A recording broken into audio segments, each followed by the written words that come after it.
Македонија е прва по јунскиот циклус откако во Астана го добивме Казахстан со минимални 0-1, а пак Белгија во меч со 7 погодици со 4-3 го доби Велс. А тоа значи дека Македонија е прва со 8 бодови, Велс е второ со 7 бодови. Белгија е трета со 4 бодови на своето конто, но Белгија има одиграно 2 меча, односно 2 помалку. Казахстан е четврти со 3 бодови, а на ното е Лихтенштајн без бодови во нашата група.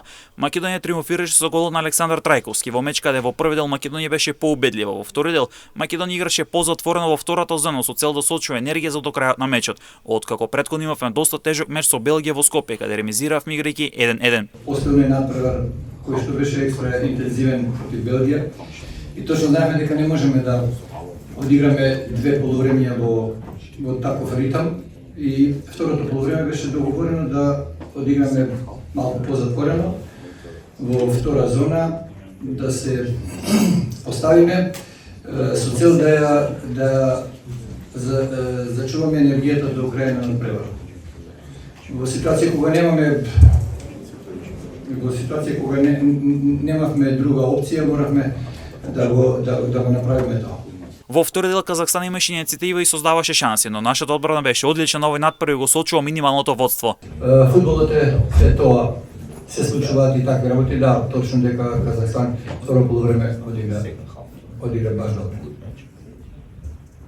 Но сепак ние го државме надпреварот под контрола. Тоа што беше замислено го реализиравме. Точно знаевме кои се квалитетите на казахстанската репрезентација и таму баш неутрализиравме. Македонија игра одличен фудбал на патот кон пласма на светското првенство, кое се игра во 2026 година во Соединетите Американски држави, Канада и Мексико. Секако дека секогаш сакаме да победиме. Ние сме репрезентација која баш секогаш сакаме да победиме. Во врска со тактиката, сметате, прашувате зошто игравме со долги топки. Целта ни беше да што побрзо го префрлиме тежиштето на играта на противничката половина со цел да дадеме малку простор на нашата задна линија да се освежи.